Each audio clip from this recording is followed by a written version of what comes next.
Hello students, हमारा गद्य खंड में पार्ट 2 रॉबर्ट नर्सिंग होम में चल रहा है।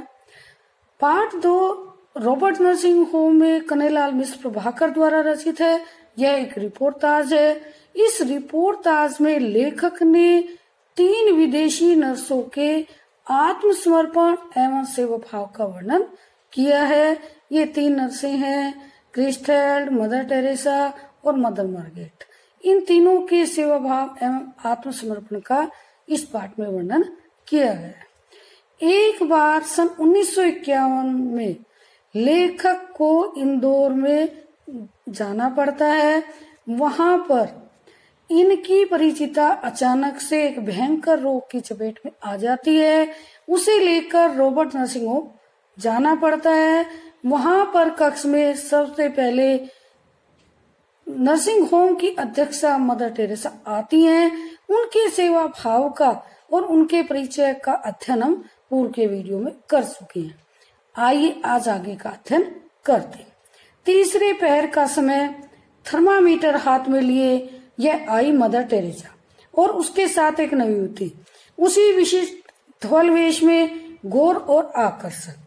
हाँ, गौर और आकर्षक, पर उसके स्वरूप का चित्रण करने में ये दोनों ही शब्द असफल। यूं कहकर उसके आसपास आ पाऊंगा कि शायद चांदनी को दूध में खोलकर ब्रह्मा ने उसका निर्माण किया हो। रूप और स्वरूप का एक देवी सांचा सी वह लड़की, नाम उसका क्रिस्टल और जन्मभूमि जर्मन। आगे लेखक कन्हैयालाल मिश्र प्रभाकर जी कहते हैं कि तीसरे पहर का समय था। मदर टेरेसा एक नवयुवती के साथ आती है। उसके हाथ में थर्मामीटर था। उसने वह भी मदर टेरेसा की तरह श्वेत वस्त्र धारण किए हुए थी। गौर और आकर्षक उसका व्यक्तित्व था। गौर और आकर्षक कहना ही केवल उसके लिए काफी नहीं है। लेखक कहता है कि वह इतनी सुंदर और आकर्षक उसका व्यक्तित्व था कि ऐसा यह कहकर शायद मैं उसकी सुंदरता के आसपास या उसका वर्णन करने के आसपास आ सकता हूँ कि मानो ब्रह्मा ने चांदनी को दूध में घोलकर उसका रंग बनाया हो और एक सांचे में ढली हुई मूर्ति के समान उसकी शारीरिक बनावट थी। उसका नाम क्रिस्टल था और उसकी जन्मभूमि जर्मनी थी, अर्थात वह जर्मनी की थी और वह थी क्रिस्टल। तो तीसरे पहर में मदर टेरेसा के साथ क्रिस्टल आती है। उनके हाथ में थर्मामीटर होता है। लेखक उसके आकर्षक स्वरूप और उसके रंग का वर्णन करते हैं, उसके व्यक्तित्व का यहाँ पर वर्णन करते हैं। वे कहते हैं कि उसका नाम क्रिस्टल था और वे जर्मनी की थी। फ्रांस की पुत्री मदर टेरेसा और जर्मनी की दुहिता क्रिस्टल। दुहिता माने पुत्री। क्रिस्टल एक साथ, एक रूप, एक देह, एक रस। और मदर टेरेसा फ्रांस की थी और क्रिस्टल जर्मनी की थी। ये दोनों ही देश 2 विश्व युद्धों में एक दूसरे के विरुद्ध रह चुके थे, तो ये दोनों ही विरोधी देशों की थी। लेकिन इनके यहाँ पर ये इतनी अत्यधिक प्रेम से रहती थी कि उसका कोई प्रभाव इनके ऊपर नहीं था। दोनों के जीवन का एक ही उद्देश्य था, रोगियों की सेवा करना। तुम्हारा देश महान है, जो युद्ध के देवता हिटलर को भी जन्म दे सकता है और तुम्हारे जैसी सेवाशील बालिका को भी। मैंने उससे कहा तो दर्प से दीप्त हो वह स्टैचू हो गई और अपना दाहिना पैर पृथ्वी पर वेग से ठोक कर बोली, यस यस। लेखक कहता है कि मैंने क्रिस्टल को देखकर कहा कि तुम्हारा देश हिटलर जैसे क्रूर निर्दयी शासक को जन्म दे सकता है और वहां पर तुम्हारे जैसी वहां पर तुम्हारे जैसी सेवाशील बालिका को भी। तो वह यह सुनकर के स्वाभिमान से उसका स्टैचू एकदम जड़ हो जाती है, वैसे एकदम सुन रह जाती है और अपने ऊपर गर्व महसूस करते हुए कहती है कि यस यस, कि हाँ भगवान ऐसा ही करता है कि क्रूर को भी जन्म देता है। उसी देश में एक अत्यंत आत्मसमर्पित और सेवा भाव से युक्त बालिका को भी जन्म देता है। वह दूसरे कमरे में चली गई तो मदर टेरेसा का टटोला, आप इस जर्मन लड़की के साथ प्यार से रहती हैं। लेखक प्रसन्न करते व्यंग्य से उसके क्रिस्टल के चली जाने पर मदर टेरेसा से कहते हैं कि आप इस जर्मन लड़की के साथ इतने प्रेम से रहती हैं, यह तुम्हारे विरोधी देश की है। वह बोली हाँ, वह भी ईश्वर के लिए काम करती है और मैं भी, फिर प्यार क्यों ना हो। तो वह कहते हैं कि ये इसका भी उद्देश्य रोगियों की सेवा करना है, मेरा हम दोनों का उद्देश्य एक है, फिर हम प्रेम से क्यों नहीं रहे। अर्थात जैसे कि उसे उसके जर्मनी के होने से कोई भी प्रभाव नहीं पड़ता था। मैंने नस्तर चुभाया पर फ्रांस को हिटलर ने पददलित किया था, ये आप कैसे भूल सकती हैं।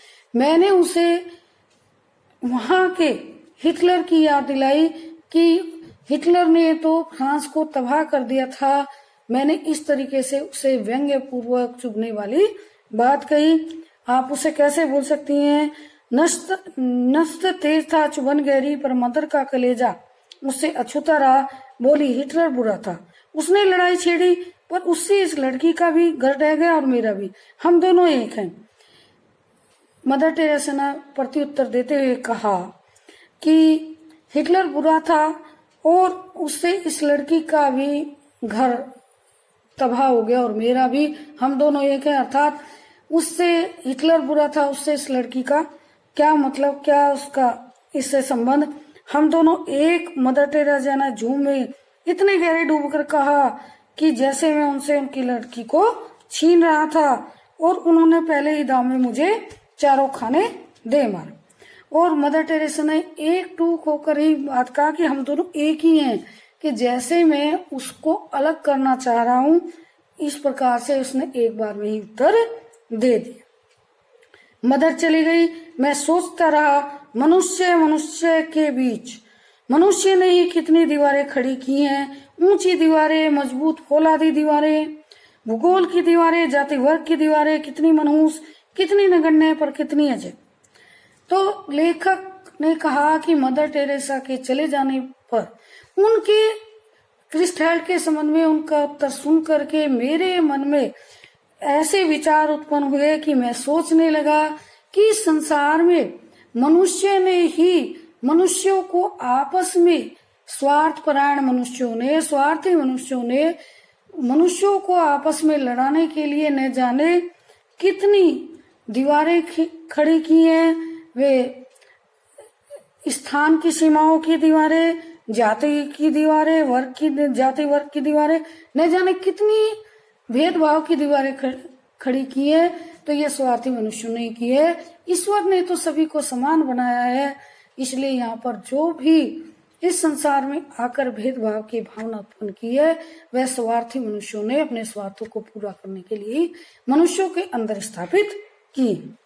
क्रिस्टल के पिता जर्मनी में एक कॉलेज के प्रिंसिपल हैं और अपने अभी 5 वर्षों के लिए सेवा का व्रत लिया है। कि क्रिस्टल के जो पिता हैं वे जर्मनी में ही हैं, वहाँ प्रिंसिपल हैं और ये केवल 5 वर्षों के लिए भारत आई। रोगिणी के गहरे काले बाल देखकर उसने कहा, तुम्हारे काले बाल मेरे पिता कैसे हैं। कहा कि वह स्मृतियों में खो सी गई और उसने रोगिणी को देख करके आत्मीयता, अपनापन दिखाते हुए कहा कि तुम्हारे काले बाल मेरे पिता जैसे हैं, और वह अपने पिता की स्मृतियों में खो गई। मुझे लगा कि मैं ही क्रिस्टल हूँ। लेखक सोचने लगा, अपने आप सोचने लगा कि अपने पिता से अकेली, अपने परिवार से अकेली भारत में आकर, दूसरे देश में आकर के रह रही है, एक अजनबी देश में अकेली। तो मेरी आंखें भर आई। लड़की मेरे आंसुओं में डूब गई और किनारा पाने को उसने मुझे उदास देख करके, मेरी भावनाओं को समझ करके तुरंत अपने रुमाल से उन्हें पूछ दिया और हंसती हुई लज्जा के कारण नीचे दृष्टि करके, लेकिन उसकी आंखें जरा भी नम नहीं हुई। मैंने पूछा, जब तुम घर से आई थी क्या तुम रोई थी। उसने कहा, मैं नहीं, मेरी माँ बहुत रोई थी। फटी आंखों कुछ देर में उसे देखता रहा, तब कुछ बिस्किट उसे भेंट किए बोली, धन्यवाद, थैंक यू, तांशु। वह तीनों ही भाषाओं का प्रयोग करती थी, अंग्रेजी, जर्मनी और हिंदी। जर्मनी में थैंक यू को, धन्यवाद को तांशु कहते हैं। हम सब हंस पड़े और वह हंसती हंसती भाग गई। मदर टेरेसा बातों के मूड में थी। मैंने उसके हृदय मानस में चोर दरवाजे से झांका। मदर टेरेसा जो थी वह बात करना चाह रही थी। मैंने उसकी भावनाओं को समझा और मैं मदर के घर से आने के बाद फिर आप घर नहीं गई, फिर मैं उनसे बातों में लग गया और मैंने पूछा कि क्या तुम कभी अपने घर फ्रांस नहीं गई, कभी मिलने जुलने भी नहीं। कान अपना काम कर चुके थे, वाणी को अपना काम करना था, पर मदर ने उसकी राह मोड़ दी। तब मैंने सुनी है कहानी कि सीधे सीधे उत्तर न दे करके उसने कहा कि कई वर्ष हुए, एक बार विश्व घर के पूजा घरों का एक सम्मेलन फ्रांस में हुआ। भारत की 2 मदर भी प्रतिनिधि होकर उस सम्मेलन में गई। वे फ्रांस की ही थी, उनके माता पिता फ्रांस में ही थे। उन्हें पता था कि वर्षों बाद हमारी पुत्री आ रही हैं। दोनों माताएं अपनी पुत्रियों का स्वागत करने जहाज पर आई, पर विचित्र बात यह हुई कि वे दोनों अपनी पुत्रियों को पहचान न पाई और आपस में कहती रही कि तुम्हारी बेटी कौन सी है। अंत में उनका नाम पूछा और तब गले मिले। तो यहाँ पर मदर टेरेसा अपने परिवर्तन के, अपने शारीरिक, अपने रहन सहन के परिवर्तन के विषय में बताती हुई कहती है कि एक बार फ्रांस में, सीधे सीधे न बता करके, कि एक बार फ्रांस में मदर सम्मेलन हुआ था। उसमें भारत की 2 मदर गई थी जो फ्रांस की ही थी। उनमें से एक वे भी थी, लेकिन उनकी माता उन्हें देखकर पहचान नहीं पाई। फिर उन दोनों ने उनके नाम पूछे और जब वे जाकर के उसके गले लगी, बस इतना ही एक दिन में उनसे कहला सका। घर से बहुत सी चिट्ठी आती हैं तो मैं यहाँ के किसी स्थान का फोटो भेज देती हूँ। रोग पूरे भार पर था, रोगी के लिए ऐसा है। रोगी का रोग जो है बढ़ता ही जा रहा था। मदर के स्वर तो मदर टेरेसा ने कहा तुम्हारे लिए आज विनती करूंगी। रोगी को देख करके मदर टेरेसा ने उनकी दुख को कम करने के लिए कहा कि आज मैं भगवान से तुम्हारे कष्ट को कम करने के लिए प्रार्थना करूंगी। उस समय उनका चेहरा उस समय भक्त की श्रद्धा से प्रोद्भासित हो उठा था, अर्थात जो रोगिणी थी वह उसके चेहरे को, उनकी ममता को देख करके उनके प्रति उसके मन में आदर का अत्यधिक भाव जागृत हो चुका था। रोगी ने कहा कल भी करना मदर। उसने कहा कि कल भी मेरे लिए प्रार्थना करना। उसने कहा मदर के स्वर में मिश्री ही मिश्री, पर मिश्री कूजे की थी जो मिठास तो तुरंत देती थी पर घुलती तुरंत नहीं, बल का प्रयोग हो तो मसूड़ों तक छील देती है। बोली ना, कल उसके लिए करूंगी जिससे सबसे अधिक कष्ट होगा।